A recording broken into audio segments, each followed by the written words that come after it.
Hi everyone, this is Andrew Prima, Ukrainian American, reporting from Kiev. In today's podcast, week 175 of Russian invasion of Ukraine. This is the second week of July 2025.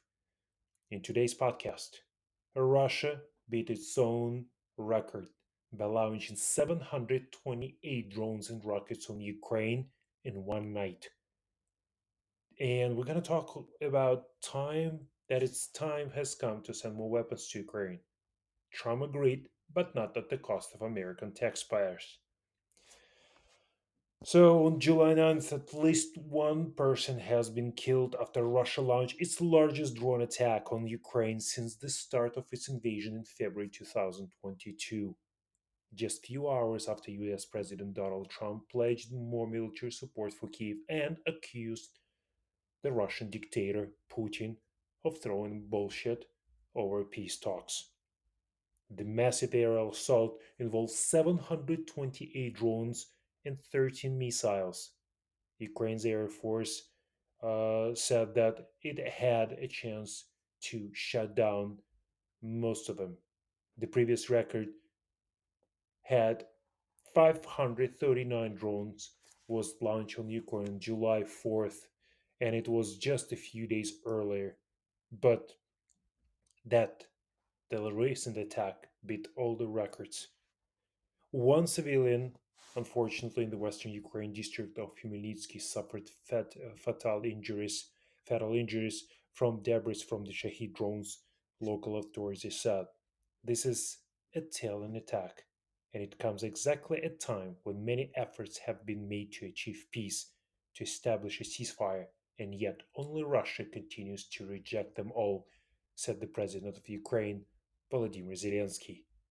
He called for Ukraine and Western allies to increase sanctions against Russia and increase the support for Ukraine. The mayor of western city of Lutsk said fires had broken out in one of the enterprises, adding that no one had been reportedly killed or wounded. At the same time, Russia's defense minister later said it launched long range and precision strikes on Ukraine's overnight Tuesday, targeting military airfield infrastructure. It claimed all designated targets were destroyed, which was another bullshit. The latest air assault surpassed a previous Russian record of 550 drones, as we previously said. In response, President Donald Trump accused all the Russian counterparts of, of rejecting the peace agreement that they were almost reached by both parties. So Trump reiterated that he was very, very unhappy with Putin since their phone call last week made no progress on the Ukraine peace deal that the US president has been pushing since returning to the power about 6 months ago. When asked about his interest in a bill proposed by the Senate for further sanctions on Russia, Trump replied, I'm looking at it very strongly. Trump's criticism of Putin came day after he said he would send more weapons to Ukraine, reversing Washington's announcement last week that it was halting some arms shipments to Ukraine. The US president, who alarmed Kiev and Western allies with his shift toward Putin soon after returning to the White House, confirmed that decision on Tuesday. Putin is not treating beings right. He's killing too many people. So we are sending some defensive weapons and the ones that I proved already, Donald Trump said. Trump has promised to immediately send 10 Patriot interceptors anti missile systems to Ukraine, according to some US officials. He also urged Pentagon Chief Pete Hodgeth to push defense contractors to increase production of armaments. Moscow had no immediate reaction to Trump's strongly worded comments about Putin, which come just 2 weeks after he also cursed while talking about the conflict between Israel and Iran. But the Kremlin said that sending arms to Ukraine only serves to prolong the conflict. It's obvious, of course, that these actions probably do not align with attempts to promote a peaceful resolution. Kremlin spokesman Dmitry Peskov was quoted by Russian news agencies as saying in a briefing Ukrainian officials have been left scrambling for clarity following the contradictory announcements from Washington. Any pause in weapons deliveries poses a serious challenge for Kyiv, which is contending with some of Russia's largest missile and drone attacks of the war. Putin launched the full scale invasion of Ukraine in 2022 and has shown little willingness to end the conflict despite pressure from Donald Trump. Russia also launched a fresh large scale drone and missile barrage on Monday, a few days earlier, including on Ukraine's military recruitment centers. Kyiv said it carried out a drone attack on a Russian ammunition factory in the Moscow region and damaging some facility. Russia said it invaded the first village in the Dnipropetrovsk region, but Ukraine has so far denied any Russian foothold there. Ukraine's military said early on Monday its forces repelled attacks in Dnipropetrovsk. So, let's talk about what was Kiev shelled with, how dangerous the Russian Gerber drones. What kind of damage can such drones cause if it flies into a building? After the shelling, the Air Force report mentioned that drones and missiles that were missing in terms of location. What does missing in terms of location mean? It means they cannot be seen where they fell. This specifically applies to Gerber type drones, foam drones with 3.5 horsepower engine made in China or probably launched in Russia. These drones are not as fast as Shahed drones, they are much slower to avoid overwhelming our air defense systems. A speed filtering mode is used. If the equipment is set to do not display targets moving at less than 150 kilometers per hour, then these targets will not be observed and will be considered lost in terms of location. And if you all understand, this is a new strategy by Russians. There was no anecdote about Invisible Joe. Why is Joe invisible? Because nobody needs him. These are drones that don't carry explosives. There was even a Gerber drone that hit a student dormitory, breaking the glass and the frame. Gerber was produced in three versions from the very beginning. The first is to destruct air defenses, the second is a strike version equipped with about 5 kilograms of explosive. It simply won't pull anymore. The engine is too weak. The third version is for reconnaissance. Nothing new has happened. No one will put sophisticated high quality communications or reconnaissance gear on the unfortunate Gerber, which costs a maximum of $2,000. Yes, in some cases, in frontline areas, it can transmit some information over 100 120 kilometers and with a repeater, maybe 150 180 kilometers. That's all. Its capabilities are exhausted. A drone with a 5 kilos warhead is likely to pose much danger. Compared to the Shaheeds, a Gerber even with a warhead does not, and there will be no need to waste missiles on such drones.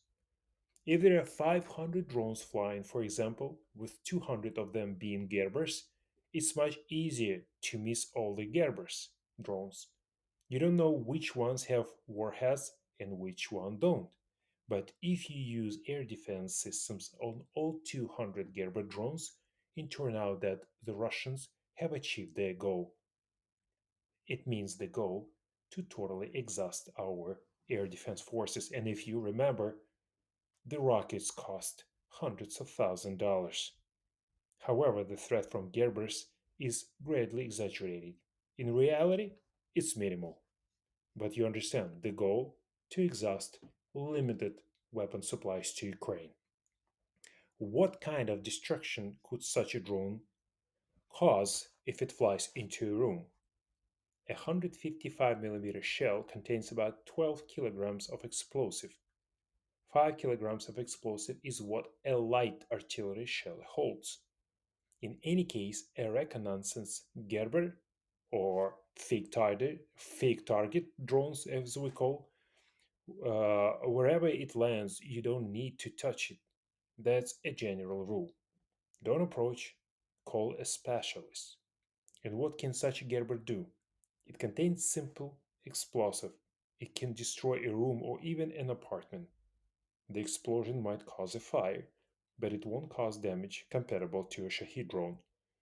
Its warhead is exactly 10 times larger. The standard is 50 kilograms. And it also involves a volumetric explosion. Multiply that at least by 1.5 or even 2. The latest Shahids have warheads weighing only 90 kilograms. That's why I wouldn't pay much attention to Gerber drones. So far, the percentage with the warhead hasn't been calculated at all. Maybe they fly somewhere in the frontline cities. And in the Kiev region, Gerber drones with the warheads haven't been reported yet. Near the front, yes, it is possible to use them there because they can be more or less directed. But then they are not used. So let's talk about the latest support from the US. Trump seems like finally willing to provide weapons to Ukraine, but he doesn't want the US to pay for it. Trump is shifting the cost of the war in Ukraine into Europeans. So European taxpayers should not be paying for Ukraine's defense and reconstruction. It's politically and morally unacceptable. The cost argument. The war has lasted 3.5 years, and we know the financial impact on Europe from supporting Ukraine and its defense. It costs about $100 billion on an annual basis to sustain the war, and roughly 150 billion to help Ukraine secure victory. Europe covered two-thirds of these expenses, but since Trump became the US president, all costs shifted into it. The reconstruction costs are now likely nearly $1 trillion. Is it fair for European taxpayers to cover the entire cost of supporting Ukraine when we have $330 billion worth of Russian assets held in the Western countries? If we don't finance Ukraine's victory, the war will go on longer and the financial burden on European taxpayers will rise for many years to come. There is a risk that the European public might oppose this by backing populist, far right pro Russian parties. Supporting Ukraine is a cost effective choice. Europe could spend $150 billion over 2 years to guarantee Ukraine's victory, or it could spend an additional 2 or 3% of its GDP, which is approximately 6,900 billion, annually for the next decade, along with increased defense spending to counter the Russian threat. The benefit of backing Ukraine now imminence 20 to 2030 to 1, and the Russian central bank's asset could even be utilized to boost Ukraine and European defense spending, helping them to reach the necessary levels within 1 or 2 years. So, concerns about confiscation and the legal reasons for it could be addressed with more flexibility in managing the CBR's frozen assets, so Russian frozen assets. The European Union has determined that interest on these assets is not Russia's property, so they should be invested to generate higher returns. Transferring the assets to a sovereign wealth fund structure such as Agency for Ukraine's Reconstruction and accession to the EU, jointly managed by the G7 in Ukraine, and investing in a portfolio of emerging market debts could realistically yield approximately 8 to 10% return. This could amount to over $30 billion annually, covering most of Ukraine's yearly budget needs. The underlying assets would stay as Russian property. Ukraine could even issue bonds that would buy back Russian frozen assets, giving Ukraine access to all 330 billion for defense and rebuilding. So, while the Russian frozen assets are currently in the form of government bonds, US Treasury bonds, or US national government bonds, they would they would then be held as Ukrainian bonds, Brazilian bonds, Turkish bonds, and so on. So, but there are fears that Russia will respond to the seizure of its assets by seizing Western assets in Russia. But Russia is already doing so. Western companies that invested in Russia made poor investment decisions despite the government advice, and now they should not be rescued by Western taxpayers who are forced to cover the costs. It appears that Western governments are protecting Russian taxpayers' assets within their jurisdictions. They prioritize the interest of Russian taxpayers and selfish Western companies over those of their own taxpayers. So the confiscation of Russian frozen assets will have no significant effect on market bond prices or the G7 reserve currently status. The decision to freeze the Russian frozen assets in 2022 has not triggered notable movements of assets outside of G7 countries or impacted asset prices. The difference between freezes and asset seizures by investors is minimal, as gold and foreign exchange reserves have been moved beyond Russia's control. There has been no outflow from G7 reserves assets because few liquid alternatives to G7 currencies and bonds exist for the 7 trillion in foreign exchange reserves held by countries like China, India, and the Gulf states. Any attempt by Saudis, China, and others to abandon G7 reserve currencies and bonds would be disastrous. It would cause bond prices and value of their portfolio to plummet, resulting in immediate, substantial market losses. Global interest rates would rise, and expectations for global growth would decline, leading to lower oil and commodity prices. This would harm Saudis and other nations, threaten their dollar pegs, and trigger a flight to safety into the dollar, euro, pound, and bonds, further strengthening G7 reserves asset status, which is a counterproductive. Such a move is highly unlikely because Saudi, China, and similar nations prioritize global market stability. Failing to prevent the asset freeze on the Central Bank of Russia will negatively impact the euro status as a reserve currency and raise borrowing costs for Europe because Ukraine will remain underfunded, prolonging the war for many more years, risking Ukraine's defeat and causing massive population outflows to Europe that will destabilize social, economic, and political stability. Another reason, a protracted war or Ukraine's defeat will increase European defense spending by 2-3% annually, which is approximately 6 or 900 billion euros, expanding the budget deficit similarly, mostly financed by increased borrowing, which raises yield. Another reason, higher bond yields in Europe will slow economic growth, decrease government revenues, and increase deficit, creating a vicious cycle of more borrowing, higher cost, and lower growth. Another reason, increased defense spending will divert funds from social programs, and with lower real GDP growth, this will weaken social cohesion and boost support for populist far right parties. And the last one, Europe's failure to swiftly support Ukraine's victory would be a major humiliation, and the result in lower growth, higher deficits, and rising debt would undermine confidence in Europe and damage the credibility of the euro and the entire European project. So, as of today, Ukraine must be heavily supported. United States, Canada, Middle East, Europe must support Ukraine and help Ukraine to end this war. There is no other options.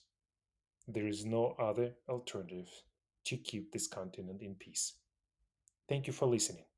If you like my podcast, share with your friends.